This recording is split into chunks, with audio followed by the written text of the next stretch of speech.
Bismillahirrahmanirrahim. Masalah 179, laknat Nabi dalam hadis apa makna? Nabi melaknat, asal makna tu dijauhkan daripada rahmat. Itu mana laknat. Maka maksud di sini apa? Jawab, telah berkata Ibnu al-Arabi minal Maliki. Dia kata apa? Bermula laknat Nabi itu tiada dituturkannya melainkan atas orang yang menghalalkan barang yang tiada wajib. Ya, maknanya dia menghalalkan barang yang tiada wajib. Maka jadilah seolah-olah demikian itu mewajibkan orang yang kena sumpah Nabi itu dengan celaka dan neraka. Wal'ayazubillah. Dan telah datang hadis yang diriwayatkan oleh Imam Tirmizi dalam masalah ini, iaitulah tiada diterima sembahyang orang yang jadi imam, ya, orang yang benci akan dia. Dia tahu orang belakang tak setuju dia, tapi degil juga dia nak ada imam dia, kan? Dia jadi imam, habis dapat murka sebab bercanggah dengan hadis. Dan tiada diterima sembahyang perempuan yang derhakakan suami. Perempuan bila derhaka suami, bila suami rasa hati dengan perangai ada apa, dia buat ibadat, ya, tanpa tasbih putus ditarik pun tak ada apa makna, ya. Bahkan dia keluar rumah tu, kata minta izin tu, malaikat laknat sampai dia balik, kan? Bukan. Tapi perempuan ni kan nak masuk syurga dia mudah. Taat Allah dan Rasul, taat suami, tu je. Jaga akhlak dia baik, insya-Allah selamat dia. Suami pula banyak kerja dua, macam-macam nak fikir, kan? Tapi dia pula lebih mencabar. Di sini banyak kadang-kadang dia out.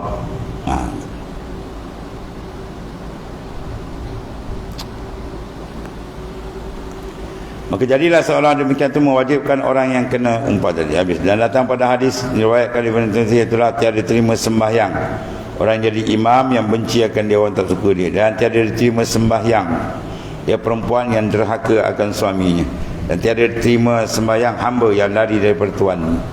Ibadat mana yang berkait dengan makhluk. Hamba berkait dengan sayyid tuan dia, isteri berkait dengan suami.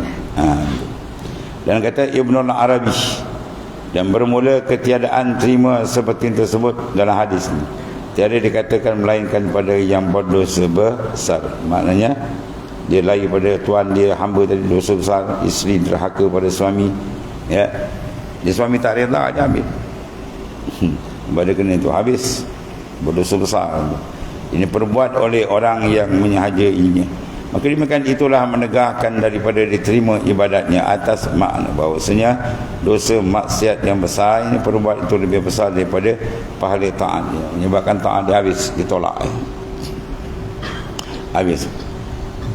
Kuna masalah 180, dengarkan ya bang serta tidak dipergikan sembahyang hukum. Dia dengar orang azan, Nabi tak pergi sembahyang. Ya, saudaraku telah lalu sebut, diterangkan di dalam masalah 192 juzuk kedua.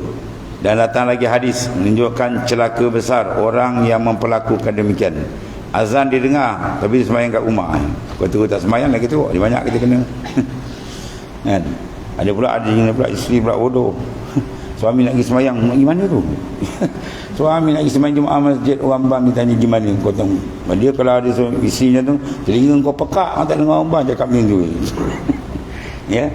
Ada suami nak keluar rumah pergi sembahyang Jumaat, dia kata, gimana tu? Gimana? Ya, kau pergi kedai kopi tak ada pula, tak ada apa. Ya. Kalau itu tak payah cakap tu, macam jangan azan. Orang azan tujuan apa? Memanggil orang supaya sujud secara berjamaah di masjid atau di surau tu azan. Ya, kalau kita pergi azan, kita keluar nak ke sembahyang, dia sibuk gimana-gimana, kau cakap kau pekak telinga kau, beri bahasa yang halus sikit. Ya, telinga mana pekak apa orang dah azan, ya, mata kau buta apa kata, jangan senang cakap macam tu.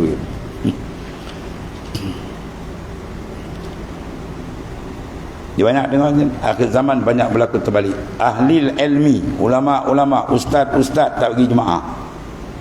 Yang keluar jemaah keluar orang awam biasa. Tengok banyak berlaku. Ustaz dia mengajar habis sembahyang kat rumah. Namanya ustaz kulub. Banyak jadi. Yang rajin pergi sembahyang Jumaat tu orang biasa je. Ya, tak bukan semualah, ada macam tu. Itu setengah daripada kerosakan. Patut dia ustaz, dia tuan guru, dia duduk depan, dia pimpin orang pergi jemaah. Ini orang lain pergi jemaah tu, dia kat rumah takung. Ya, apa jaga bini. Wah, kacau je. Ya. Patut bini macam tu dengar azan tu curi abang. Abang kau dengar azan tu. Patut macam tu. Pergi sembahyang jemaah. Kalau tidak kita kena laknat ni dia. Wah, semangat sikit. Cari bini macam tu. Dia cari bini kata, apa ni yang tu? Puan sembahyang jemaah dia kata, kau gimana tu? Dia tonyo kepala kat dinding dia tahu. Habis tu.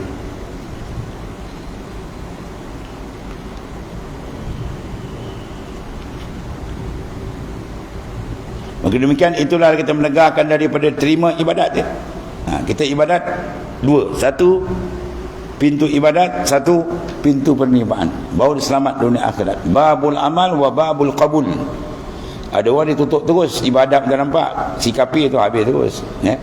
Ada orang dibuka ibadat. Orang Islam kadang rajin buat ibadat. Tapi pintu penerimaan tengok. Silap tak kena ni dia antara dia. Ya, dia derhaka dengan suami, ibadat dia banyak mana pun tak jadi, tak jalan. Ya, jam. Jangan temberang kan. Ya, apa kena jaga. Ataupun dia derhaka pada orang lain dan sebagainya, kena jaga. Menyebabkan amal dia rosak. Dalam konteks diri pula riak, wujud, sum'ah. Kata Ibn Arabi, bermula ketiadaan terima seperti sebut dalam hadis ini. Tiada dikatakan melain kepada dosa besar. Kemudian satu masalah 180.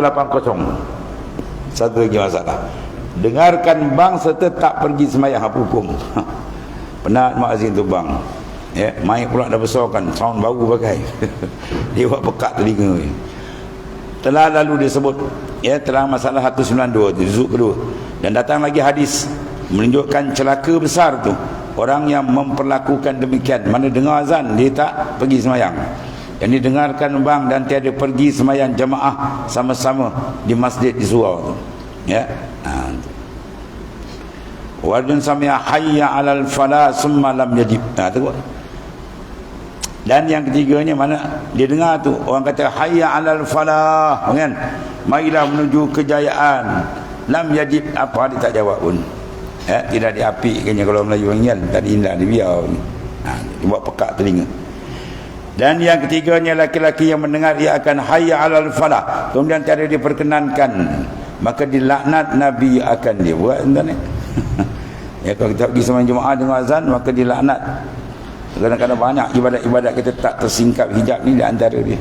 Kita tak perasan langgar perintah Nabi ambil kan. Dan apabila dilaknat oleh Nabi maka mewajibkan celaka dan neraka wal a'yazubillah. Ya. Dan kata Ibnu Arabi maka tiada pada masalah ini hadis yang sahih melainkan diriwayatkan oleh Muslim. Ya, ada dalam sahih Muslim. Maka sabda Rasulullah sallallahu alaihi wasallam, tiada aku dapati bagi kamu itu kelepasan. Takkan berjaya ni. Maka jadilah perkataan Ibnu Arabi itu tiada mengesahkan sepotong hadis ini dalam daripada hadis Nabi sallallahu alaihi wasallam.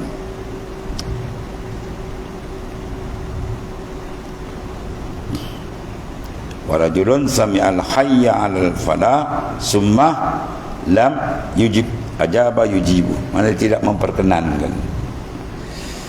Kemudian masalah sembahyang orang-orang yang tiada diterima. 3 orang dikeluarkan dia oleh Tirmizi. Demikian bunyi an Abi Umamah yaqul qala Rasulullah sallallahu alaihi wasallam, diriwayatkan oleh Abu Umamah bersabda Rasulullah sallallahu alaihi wasallam salasun. 3 golongan ni apa? La tujawiru salatuhum azanakum. Ya. 3 jenis manusia ni yang tiada melampaui pahala sembahyang mereka itu akan telinga ni. Apa maksudnya? Yang ni tidak dinaikkan ke langit dan tidak diterima. Sebagaimana riwayat yang dikeluarkan oleh Imam Asy-Syafi'i dalam Al-Um. Ya, ialah 3 orang. Ya. Dipanggil salasatun la yaqbalu salatuhum, atau baca la yuqbalu salatuhum. 3 bacaan tak diterima semayang, penat di semayang, melecet-lecet dahi pun Tuhan tak terima. Pertama apa? Al-abdul abid hatta yarni, mana hamba abid yang lari hatta yarni, sehingga dibalik-balik. Tuhan dia cari seminggu mana pergi, dia lari saja dia, maka seminggu dia buat ibadat semua ditolak oleh Ta'ala. Wa mra'atun, tengok tu, wa imra'atun, dan perempuan ya yang mana batat wa zawjuha alaihi sakhit, perempuan yang bermalam dengan suaminya atasnya marah. Suami maknanya ada marahan dia, ada kes kerana suami senyap tak tegur. Kadang pula terbalik, dia pula tegur suami. Unjuk action now. Bukan ada ke ni, kepala masuk air banyak. Ya, kita dengan suami kena jaga semanis mana muka kena layan. Ya, kewajipan tak ada pertikaian tu, wajib nas pampang. Dan imam kaum wahum lahu karihun, dan imam jadi kaum sedangkan makmum tak suka dia. Dia tahu dah makmum tak suka dia, saja degil dia nak turun. Banyak orang lain akan pilih dia bergebut. Ini 3 golongan ni ibadat dia tidak diterima oleh Allah Ta'ala. Hamba yang lari daripada Tuhan, perempuan yang derhaka akan suaminya, ya, dan imam yang tidak disetujui oleh makmum dia. Habis itu benar masalah hamba lari daripada sahkan sembahyang, tak hukum dia. Wallahu a'lam. Bismillahirrahmanirrahim. Alhamdulillah. Sayyidina wa maulana Muhammadin ala alihi wa sahbihi lana ya lana fa inna khaira kullahu bi wa anta al-nar. Alhamdulillah.